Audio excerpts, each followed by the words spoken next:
Public Affairs programming on WQPT is brought to you by the Singh Group at Merrill Lynch, serving the wealth management needs of clients in the region for over 25 years. Harvey's lasting devastation in Texas and coordinating a massive recovery effort. Plus, they aren't the Girl Scouts of decades ago. Why girl power is taking on new meaning in the cities.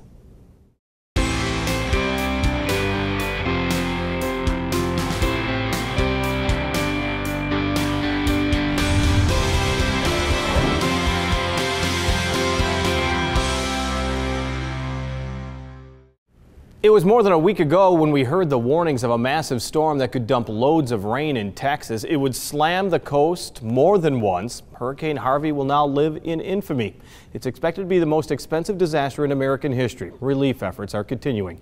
And joining us is Amber Wood, the Executive Director of the American Red Cross of the Quad Cities in Western Illinois. Thank you so much for joining us. Thank you, Jim. Now we have to worry about Irma as well. How do you get prepared for perhaps not just one major disaster, but an approaching second one? You know, one of the amazing parts about the American Red Cross is really the scalability. So while we knew that Hurricane Harvey was going to have drastic impacts on land when it did hit, we did not deploy all of our resources at that time. We kept back some of the resources knowing that if another storm hit, that we would be able to deploy those resources, human and material, when that time came. So we are definitely working with our partners, our government partners. These disasters are much larger than any one entity can do on our own. So we're working with partners across the country to make sure that we're able to provide the services that are needed. Well, and as we've learned in our area, of course, is that flooding is so horrible. I mean, it lasts for so long. It does such widespread damage. And even when the floodwaters are gone, there's mold. There's so many other issues that people have to deal with. Yes, and you know, Red Cross, our workers are there providing that emergency relief. Right now, in the immediate days, it's still trying to figure out, hey, we've been displaced, we need someplace safe to go, where our volunteers are working around the clock to deliver that help and hope.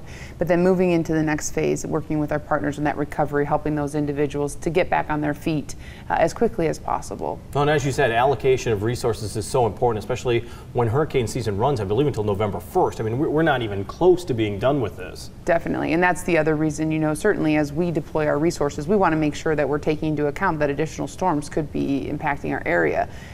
Red Cross nationwide is also dealing with helping support our communities that are affected by the wildfires out west as well. So there are a number of responses going on throughout the country. And again, our workforce, our disaster response workforce, is made up 94% volunteers. And so we have thousands of workers across the country that we're able to deploy to help our neighbors in need. And in our Quad City area, I mean, who gets mobilized first? I mean, is it usually people that are helping with filling out paperwork, or is it usually people trying to give an emotional support? It really depends on the needs that we're addressing, but first and foremost, sheltering and feeding is our primary care, and then certainly the health and mental health supports as well. That emotional piece of disasters is so critical. So those are our primary focuses, and once, you know, we get in just past the emergency response part, then we'll bring in those that do the client casework and other volunteers with specialties. I've heard a volunteer who deploys regularly, you know, she likened it to opening a brand new business.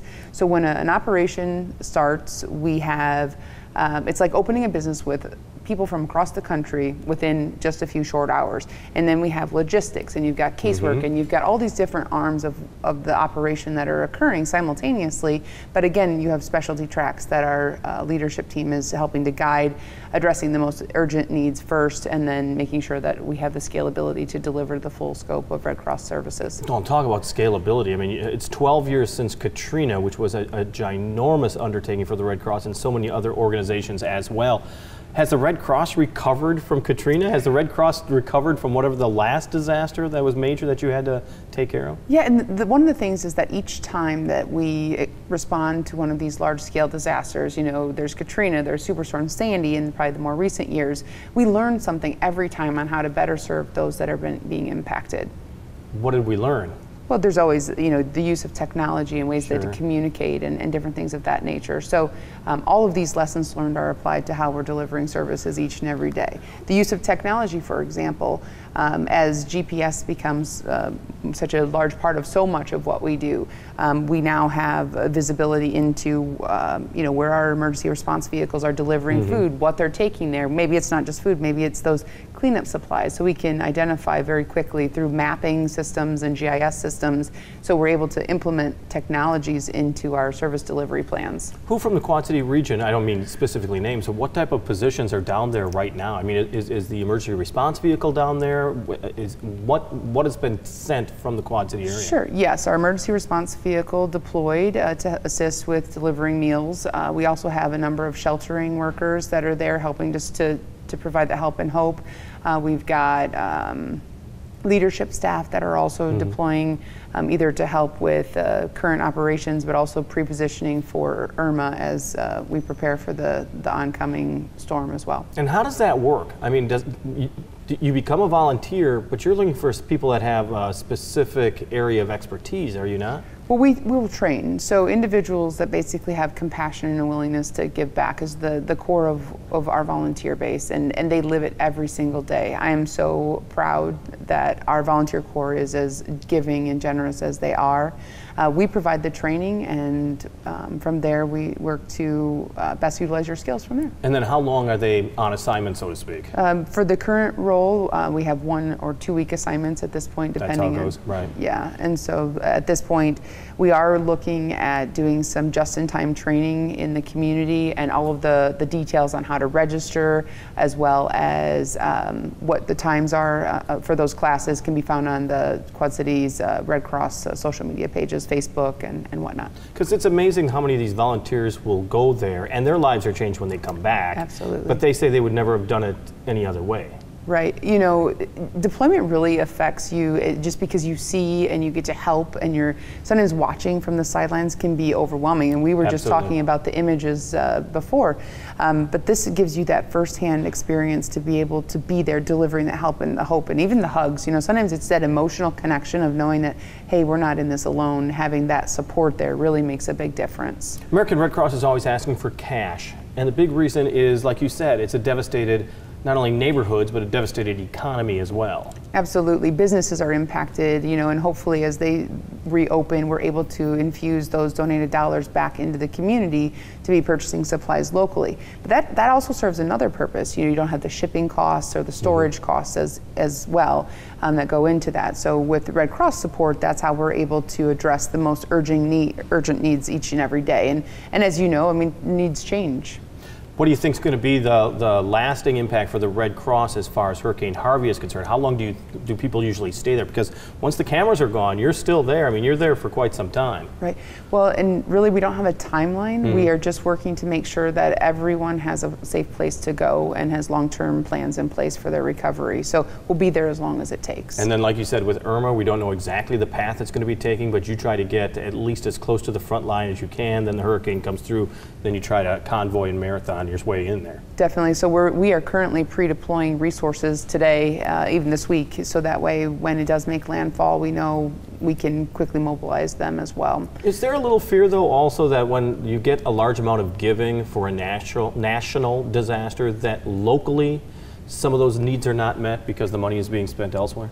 You know, we have such a generous community. I mean, we hope that isn't the case, and we certainly appreciate the generous support that we've seen already to date in supporting these the response efforts and moving forward. I mean, last week we had the drive here with the QAT, and it was wonderful to see individuals come out and give in big ways. And a lot of folks have connections with those that live in Texas, so they're feeling a personal, motivation to give as well, and we certainly appreciate that generosity. Another big Red Cross initiative that's going on right now called Sound the Alarm. It's a campaign that really wants to get inside everybody's home, it seems. Definitely. Sound the Alarm it's part of our Home Fire campaign, which rolled out in October of 2014. One of the great ways to keep our local communities safe is working with those local families to make sure that they have working smoke alarms, but then also have an escape plan that they have practiced and are aware of. And so that's really what the purpose of, part of the home fire campaign was. So Sound the Alarm is really a program that goes from September 23rd through October 15th. There's a heightened awareness. Nationwide, we're looking at installing 100,000 smoke alarms during that window. Here in the Quad Cities, we're looking to install 700 on October 14th. As we've talked about with all of the hurricane preparation and the deployments, one of the critical things is that we need help with volunteers. We're looking to recruit community members to help us with this initiative, both if you need a smoke alarm, but also for those to help us with the installation on that day. Time and again, we have found how these smoke alarms are actual lifesavers. I mean, the biggest response, when I say biggest, I should say the most response that you have are fires in this area. Yes. By and large, that's what you help. Certainly, and that's true throughout the country. Nationwide, we're responding to over 60,000 disasters a year, primarily, which are single-family fires. And no, they don't always make the news in the top headlines, but I will tell you, they have the same impact that these major disasters like hurricanes do to the family that's experiencing that. So really having those resources and helping that family to be prepared, maybe even saving their lives, like you mentioned, is really a critical way that we can protect our own community. So how's the campaign operating? I mean, are you looking for donations to buy smoke detectors, or how does this work? No, Sound the Alarm, we're really focused in on getting appointments for the installation date. So we're really encouraging the community to call us if they need a working smoke alarm, or if they'd like to volunteer. They can visit a website called soundthealarm.org, and it gives a lot of great information about the program, about how to volunteer, how to sign up for a smoke alarm as well. So there's a lot of great ways that you can access the information to get involved. Certainly, if we would love to have donors support this initiative, it's an important one that really can help us save lives as well. But today we're talking about volunteers and the need for. Well, and critically important for families, households that have children, but also households that have elderly members in it. Any kind of alarm, really does make a huge difference getting you out of that house a little bit quicker. Sure, and definitely the sooner you can sound the alarm, it goes off because there is a potential threat of a fire, the more likely it is that that individual will escape safely. But it also helps because we can have early detection for our first responders, our firefighters, because they can get there before it is a total loss if we are notified early that the fire is occurring. Big one-day installation, once again, October 14th? Yes. The initiative is continuing now through that date? Yes, they can sign up to get on the schedule, and we'll look to hopefully install those 700 smoke alarms here in the Quad Cities. Go to the American Red Cross website for more details. Perfect. All right, thanks so much, Amber. We appreciate it. Amber Wood, the Executive Director of the American Red Cross Quad City Chapter. Well, Labor Day weekend marked the unofficial end to summer, but it's not the end, and some great events in our area. Laura Adams has tips for you when you're ready to hit the town and go out and about. This is Out and About for September 4th through 10th. Join the Rock Island Labor Day Parade September 4th at 9:30 a.m. or the East Moline Parade at 11. WQPT will be giving out books to children 12 and under at Reading Adventure September 10th at the Mississippi Valley Fairgrounds. Or visit Geneseo for Trains, Planes, and Automobiles September 9th beginning at 9 with displays and entertainment. The Viola Threshers Reunion at the Viola Showgrounds feature demonstrations, music, and more. While the Figge Art Museum is the site of the Bow Arts Fair September 9th and 10th, watch or participate in the Nick Teddy 5K Run in Port Byron, September 9th beginning at 9, with races for everyone. The Heritage Tractor Parade at the John Deere Pavilion begins at 9 a.m. on September 9th, while the Warren County Prime Beef Festival kicks off with a parade at 5 p.m. on the 6th. Galvin Fine Arts Center present Lonely Planet, the heartwarming story of two gay friends living in the late 1980s. Performances are September 7th through the 9th. Children's auditions for Circa 21's holiday production of Elf, the musical, are September 9th and 10th at the theater in downtown Rock Island. Plus, the critically acclaimed new play Broken, produced by the QC Theater Workshop, continues its run through September 10th. Playcrafters Barn Theater present the murder mystery And Then There Were None, running through the 17th at the Moline Theater. For more information, visit WQPT.org. Thank you, Laura. In a moment, building stronger women, what the Girl Scouts is doing to get girls ready for the new millennium. But first, we head to the community stage at the River Music Experience, and we caught up with Quad City musician Alan Sweet a few months back as he performed in downtown Davenport. Tonight, we feature his song, Bottom On Up.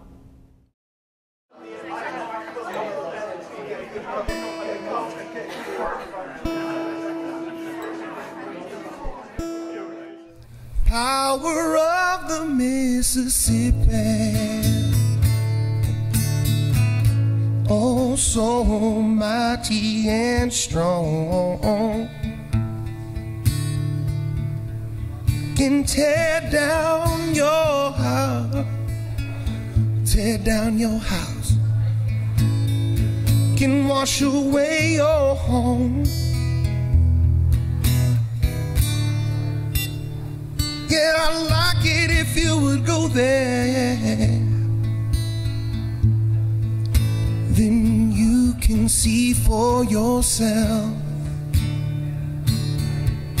These waters, they need a helping hand, and they can't do it all by themselves. No, no, no.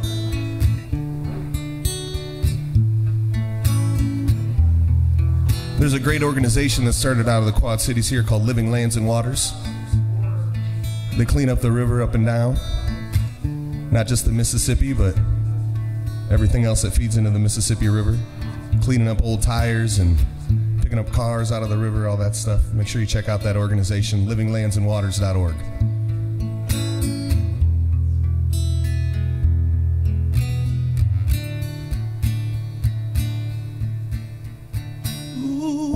Power of the Mississippi, ooh, so mighty and strong, can tear down your house, ooh, can build a happy home. Yeah, I'd like it if you would go there now. Then you can find out. These muddy waters, they need a helping hand. From the bottom on up, yeah. From the bottom on up. From the bottom on up, from the bottom on up, from the bottom on up, from the bottom on up, from the bottom on up, from the bottom on up, from the bottom on up. All right. Alan Sweet and Bottom On Up. The Girl Scouts say it's time to give its members recognition for their advancement in science, technology, engineering, and math. It's known as STEM.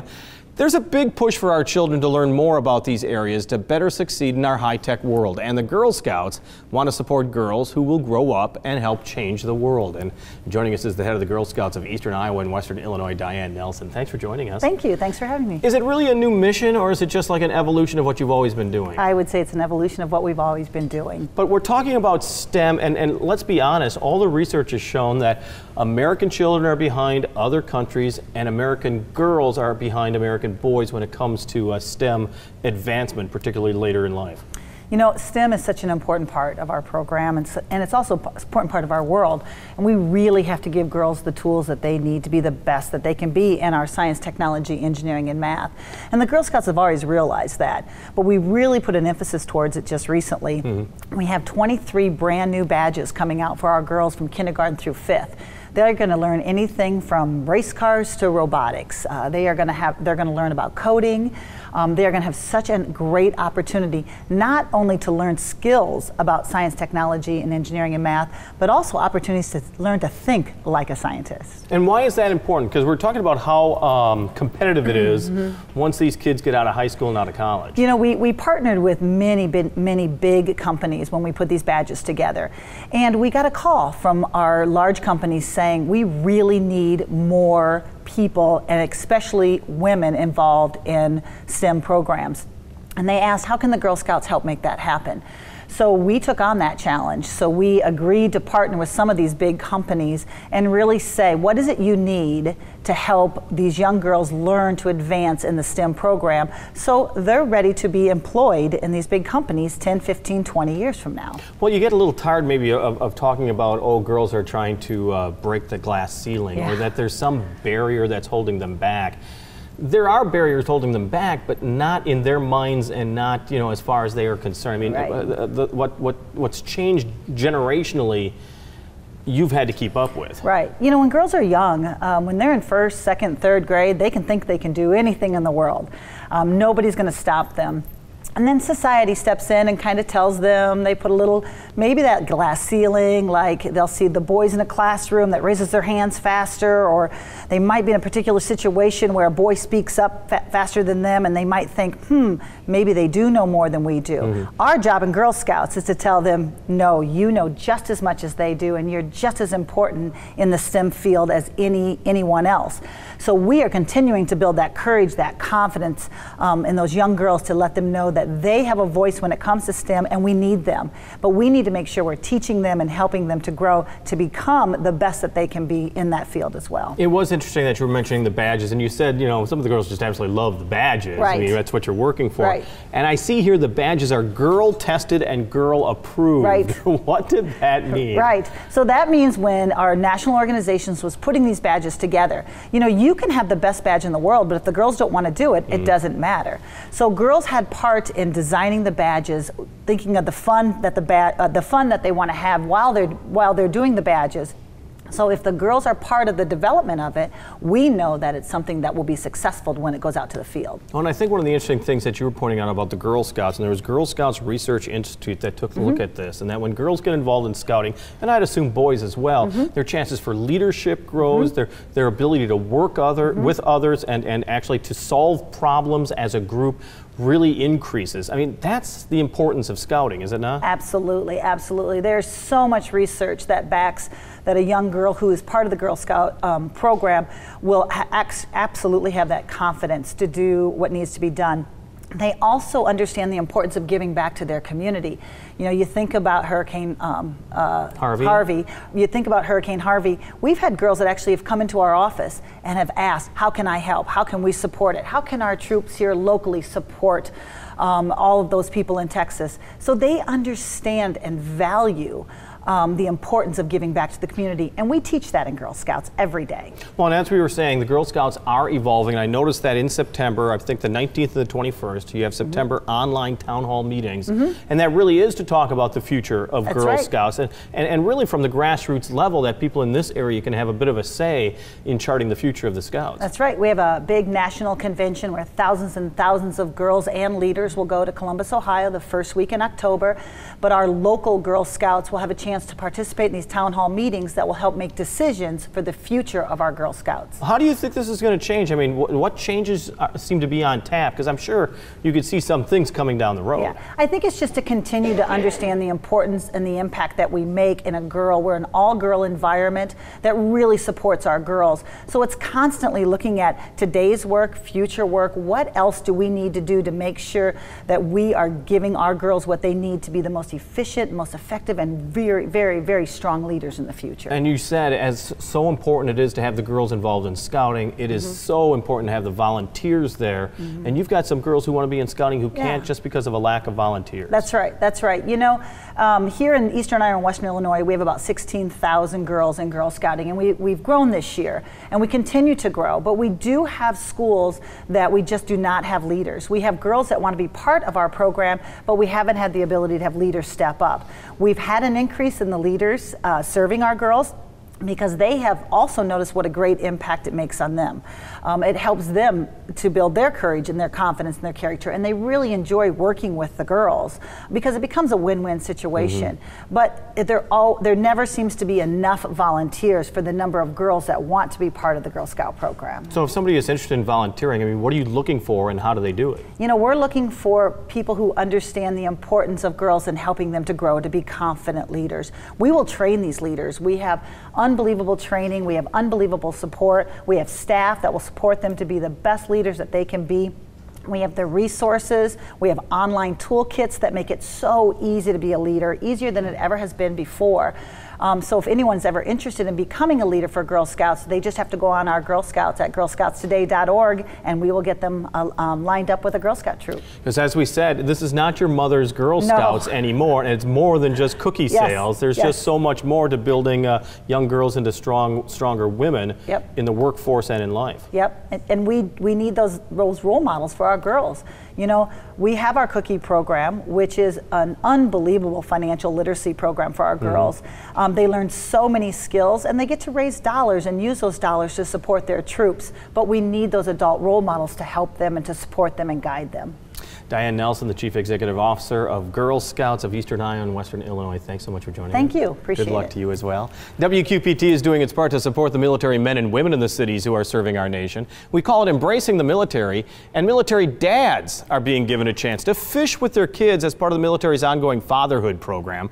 On Thursday, military dads and kids can fish at the Bettendorf Middle Park Lagoon. Dinner will be served and gifts will be given out. Call the Army MWR to make your reservation. On the air, on the radio, on the web, and on your mobile device. Thanks for taking some time to join us. We talk about the issues on the cities.